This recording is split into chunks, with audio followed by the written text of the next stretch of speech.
Hello everyone, I welcome you all to Ahmad Abdullah Garib Private ITI YouTube channel. Myself Abbas Sheikh, Draughtsman Civil Trade Instructor. आज हम जानेंगे estimating and costing subject के बारे में। तो subject को पूरी तरीके से स्टार्ट करने से पहले कुछ टेक्निकल टर्म्स मैं आपको बताना चाहूँगा। पहले तो हम इसका डेफिनेशन देखेंगे कि एस्टिमेटिंग एंड कॉस्टिंग है क्या। एस्टिमेटिंग एंड कॉस्टिंग, इसका डेफिनेशन है to calculate the quantities of work materials and find the cost to be incurred. कोई भी प्रोजेक्ट, कोई भी बिल्डिंग का काम, रोड का काम, ब्रिज का काम लेने से पहले हम उसका कॉस्ट जानना चाहते हैं कि उसमें कॉस्ट कितना लगने वाला है हमारा। तो वो चीज की जो हम स्टडी करते हैं प्रोजेक्ट बनाने से पहले, हम उसका कॉस्ट जो हम बताते हैं वो उस सब्जेक्ट को हम लोग एस्टिमेटिंग एंड कॉस्टिंग में इंक्लूड करते हैं। ठीक है, तो एस्टिमेट का मतलब होता है कि फॉर एग्जाम्पल मैंने एक बिल्डिंग अगर मैंने सोच लिया कि मुझे बनाना है, तो उसके अंदर कितना क्या क्या मटेरियल लगेगा, कितना ब्रिक्स लगेगा, कितना सीमेंट लगेगा, कितना कंक्रीट लगेगा, कितना स्टील लगेगा, तो उसकी क्वांटिटीज मुझे पहले से पता होना चाहिए कि इसमें कितनी कितनी क्वांटिटीज जाने वाली है।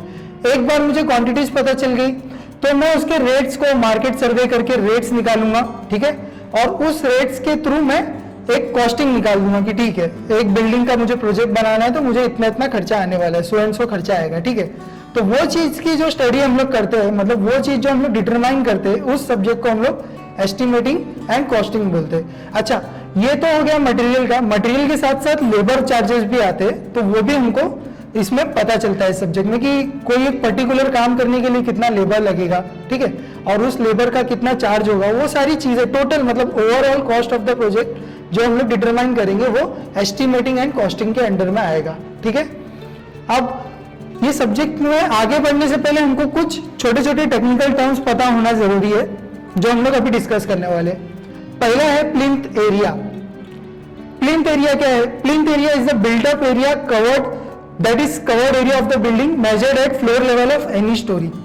हमारा जो बिल्डिंग का टॉप व्यू होता है, प्लान होता है, तो उसमें जो एक्सटर्नल डायमेंशन होते हैं बिल्डिंग के, फॉर एग्जांपल मैं अगर आपको समझाऊं कि ये तुम्हारा प्लॉट है। ठीक है, ये तुम्हारा प्लॉट है, ये तुम्हारा प्लॉट है। इसके अंदर अगर मुझे कोई बिल्डिंग बनाना है, suppose this is the shape of the building, ये तुम्हारी शेप है बिल्डिंग की। ठीक है, तुमने इस एरिया में अपनी बिल्डिंग कंस्ट्रक्ट किया, तो ये एरिया जो मैंने ऑक्यूपाई किया है अभी इस प्लॉट के अंदर, ठीक है, इसका अगर मैं एक्सटर्नल डायमेंशंस पूरा डिटरमाइन करता हूं कि इसकी डायमेंशंस क्या है, और फिर अगर इसका मैं एरिया निकालता हूं, एक पर्टिकुलर एरिया निकालता हूं, तो इस एरिया को मैं बोलता हूं प्लिंथ एरिया। ओके, इस एरिया को मैं क्या बोलूंगा कि ये मेरा प्लिंथ एरिया है। ठीक है, अब ये प्लिंथ एरिया में कुछ चीजें जो होती है कंस्ट्रक्शन के अंदर, कुछ चीजें इंक्लूड होती है और कुछ चीजें एक्सक्लूड होती है, वो पता होना जरूरी है। फॉर एग्जाम्पल एक बिल्डिंग के अंदर शाफ्ट वगैरह भी होते हैं। अगर आपको इलेक्ट्रिकल का, प्लम्बिंग का काम करना है तो आपको इंटरनल शाफ्ट बनाने पड़ते हैं, जिससे हम लोग जो इंटरनल शाफ्ट की मदद से हम लोग इलेक्ट्रिकल वायरिंग और प्लम्बिंग को कंसील कर देते हैं।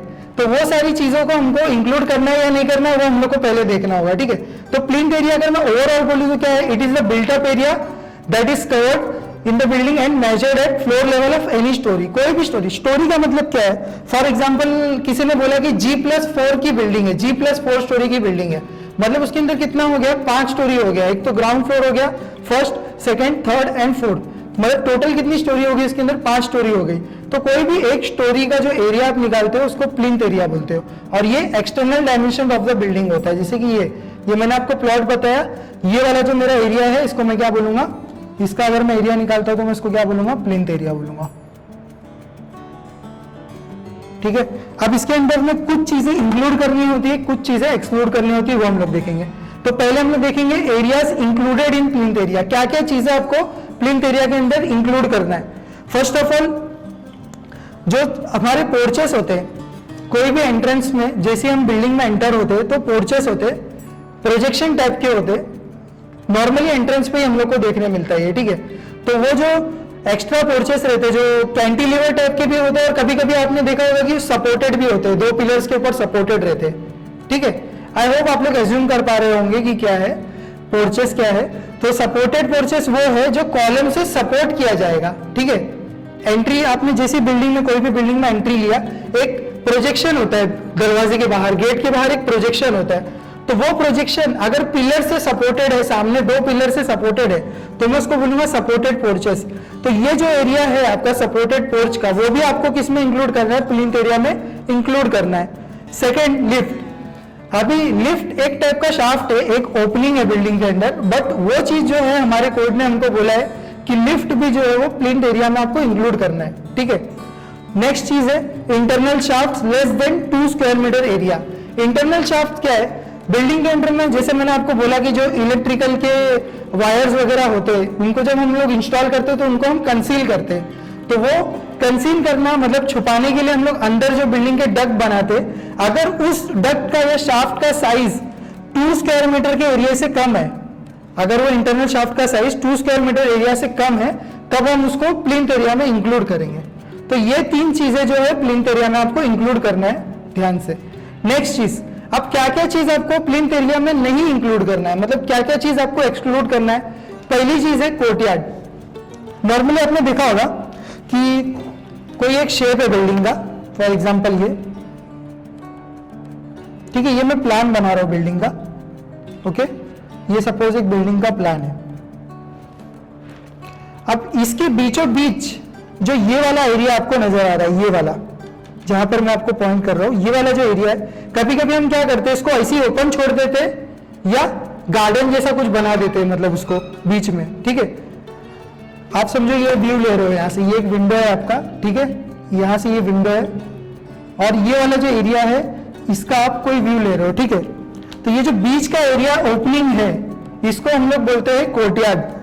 तो जो कोर्टयार्ड का एरिया होता है वो हमको इंक्लूड नहीं करना है प्लिंथ एरिया में, इसको एक्सक्लूड कर देना है, इस एरिया को हमको एक्सक्लूड कर देना है, ठीक है। तो आई होप आपको कोर्टयार्ड समझ में आया होगा क्या है। कोर्टयार्ड हमको एक्सक्लूड करना है। सेकंड चीज है कैंटिलीवर्ड पोर्च। पहली बात तो सपोर्टेड पोर्च क्या था हमारा, एक ऐसा प्रोजेक्शन जो सपोज ये बिल्डिंग का डोर है, मैं साइड एलिवेशन बना रहा हूं डोर का, ये जो एक्स्ट्रा पोर्शन जो हम लोग बाहर निकालते हैं और पिलर से अगर हमने इसको सपोर्ट कर दिया तो इसको मैं क्या बोलूंगा, इस डायग्राम को मैं क्या बोलूंगा, सपोर्टेड पोर्चेस। और सपोर्ट अगर मैंने हटा दिया, ये वाला जो पिलर था अगर ये मैंने हटा दिया इसमें से और मैंने इसको कैंटिलीवर वे में रखा, हवे में रखा, तो जो ऐसे टाइप का पोर्च होता है, ऐसे टाइप का जो पोर्च होता है उसको मुझे एक्सक्लूड करना है प्लिंथ एरिया में से। जिसके अंदर में पिलर ना हो, जिस पोर्च में पिलर ना हो उसको एक्सक्लूड करना है। सेकेंड चीज है कि थर्ड चीज है internal shaft greater than 2 square metre area. अगर मुझे पाइपिंग करने में या इलेक्ट्रिकल इंस्टॉलेशन करने में, कंसील करने में, अगर वो जो शाफ्ट का एरिया है 2 स्क्वायर मीटर से ज्यादा बढ़ जा रहा है, 2 स्क्वायर मीटर के एरिया से ज्यादा बढ़ जा रहा है, तो वैसे एरिया को मुझे प्लिंथ एरिया में इंक्लूड नहीं करना है, ठीक है।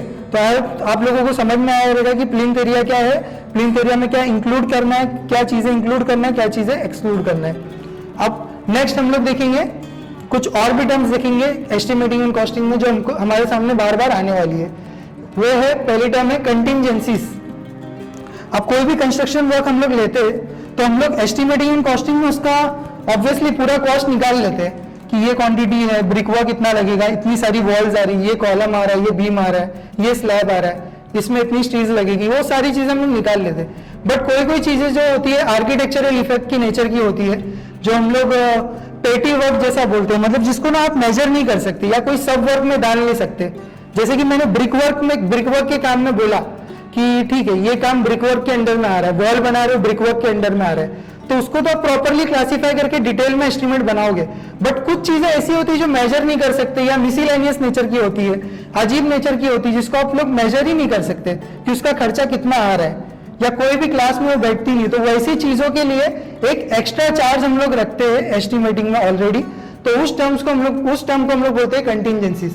तो कंटिंजेंसीज क्या है, incidental expenses of miscellaneous character and counted as petty works. ऐसे काम जो पेटी वर्क्स में जिसको आप मेजर नहीं कर सकते या अजीबोगरीब नेचर के हो, मतलब जिसको आप कोई भी चीज में डाल ही नहीं सकते कोई भी आइटम में, ऐसे काम के लिए हम लोग कुछ एक कॉस्ट निकालते हैं जिसको हम लोग कंटिंजेंसीज बोलते हैं। तो कंटिंजेंसीज का जो कॉस्ट है वो कितना लेना है, तो हमारे स्टैंडर्ड के हिसाब से ऐसा है कि हमको जो भी एस्टिमेटेड कॉस्ट आपने निकाला, टोटल कॉस्ट ऑफ बिल्डिंग जो भी आपने निकाला, उसमें 3 to 5% एक्स्ट्रा कॉस्ट आपको रखना है, ठीक है।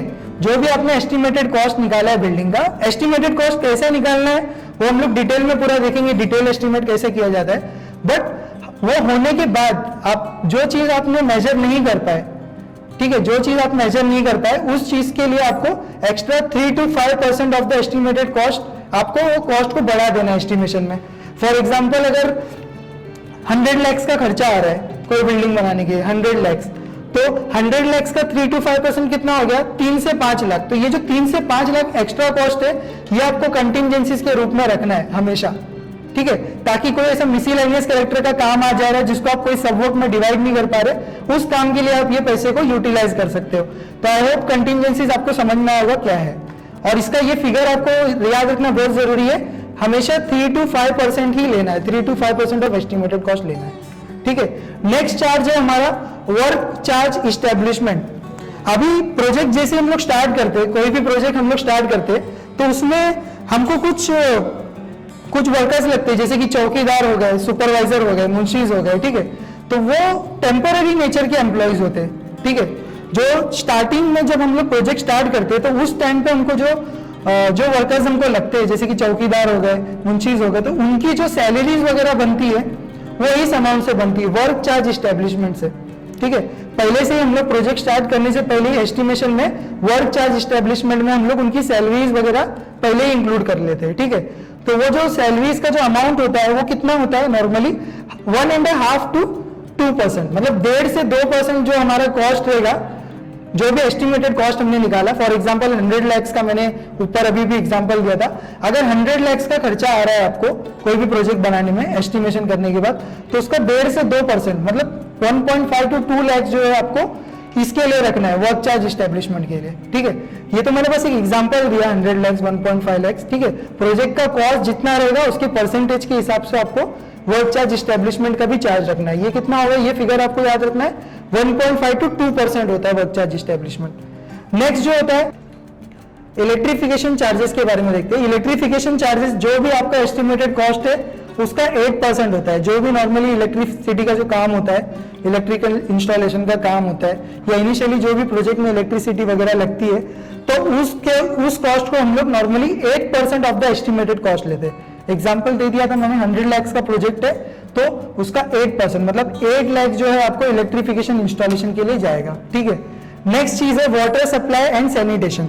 आपने पानी को सप्लाई किया बिल्डिंग के अंदर, ठीक है, प्लम्बिंग वगैरह का जो हम लोग काम करवाएंगे वाटर सप्लाई के लिए, प्लस ड्रेनेज करना है। अभी आपको जो वाटर क्लोजेट्स वगैरह होते हैं, बाथ वगैरह होते हैं, वहां से जो आपको पानी जो आपको ड्रेन करना है, मतलब आपको सैनिटेशन वगैरह जो करना है, तो ये दोनों का जो चार्जेस है ये भी 8% ऑफ द एस्टिमेटेड कॉस्ट होता है। एग्जांपल 100 lakhs का प्रोजेक्ट है तो 8 lakhs आपको extra water supply and sanitation के लिए रखना है, ठीक है।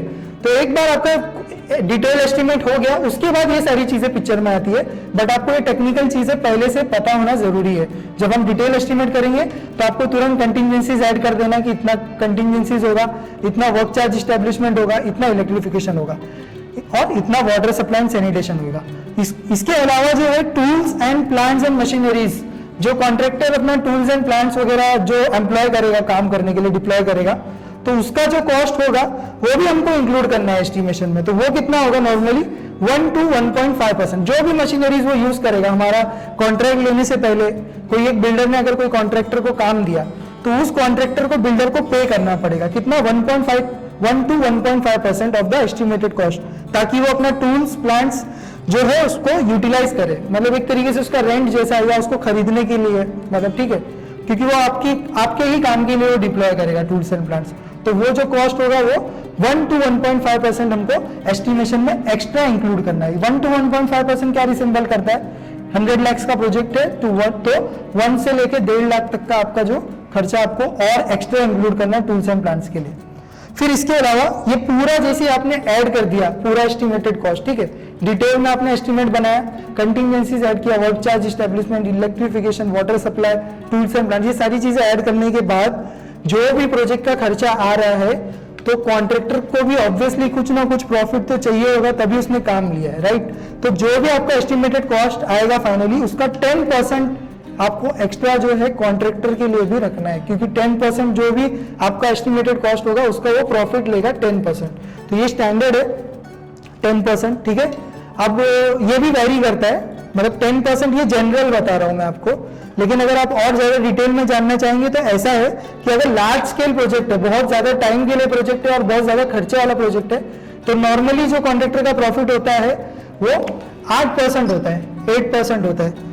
और अगर बहुत स्मॉल स्केल का है, मतलब बहुत छोटे नेचर का अगर प्रोजेक्ट है, तो उसको वो 15% तक भी चार्ज कर सकता है, ठीक है। तो 8% से लेकर 15% तक उसकी एक लिमिट है, बट नॉर्मली जो ज्यादातर काम होते हैं उसमें कॉन्ट्रैक्टर का प्रॉफिट 10% होता है, ठीक है। अब लास्ट टाइम हम आज के लिए देखेंगे वो है शेड्यूल ऑफ रेट्स। अभी जो भी मैंने रेट्स वगैरह की, जो भी मैं डिटेल एस्टिमेट में बात करूंगा कि ब्रिक का इतना रेट आने वाला है, सीमेंट का इतना रेट आने वाला है, ठीक है, लेबर का इतना चार्ज आने वाला है, जो भी मटेरियल, जो भी कंस्ट्रक्शन मटेरियल पूरा मैं डिस्कस करने वाला हूँ आगे जाके, आगे के लेक्चर्स में। तो वो जो सारे रेट्स मैं निकालूंगा, उसके लिए मुझे कुछ ना कुछ एक रेफरेंस चाहिए ना, या तो मैं मार्केट सर्वे करके पता कर लूंगा, लेकिन उससे भी ज्यादा रिलायबल एक बुक आती है शेड्यूल ऑफ रेट्स, जो हर डिस्ट्रिक्ट पब्लिश करती है हर साल वो डिस्ट्रिक्ट, पर्टिकुलर डिस्ट्रिक्ट जहां पर भी आप रहते हो, वो शेड्यूल ऑफ रेट्स करके एक बुक है, वहां पे वो पब्लिश होती है। जैसे कि थाने डिस्ट्रिक्ट है, तो थाने डिस्ट्रिक्ट में वो जो सीमेंट का रेट है वो कुछ अलग होगा, मुंबई में आप जाओगे तो कुछ रेट अलग होगा। तो वो डिस्ट्रिक्ट वाइज जो है, zone wise schedule of rates की बुक होती है, जिसमें सारे आइटम्स के रेट्स रहते हैं, सारे मटेरियल के रेट रहते हैं, लेबर चार्जेस के रेट रहते हैं, जो भी काम है पर्टिकुलर काम, सारे उनके रेट्स रहते हैं। और इसी शेड्यूल ऑफ रेट्स की बुक से, जिसको हम लोग डिस्ट्रिक्ट शेड्यूल रेट्स भी बोलते हैं, डिस्ट्रिक्ट शेड्यूल रेट्स, वो किताब से हम लोग एस्टिमेशन का पूरा काम हम लोग वही रिफर करके, मटेरियल का रेट कितना है वही बुक को रिफर करके हम लोग पूरा डिटेल एस्टिमेट करेंगे। तो उम्मीद करता हूं आज का सेशन आपको पसंद आया होगा। इसी तरह हमारे साथ जुड़े रहे और इसे ज्यादा से ज्यादा शेयर करें, हमारे YouTube चैनल को सब्सक्राइब करें और बेल आइकन को जरूर प्रेस करें। तो मिलते हैं हमारी नेक्स्ट वीडियो में। Thank you.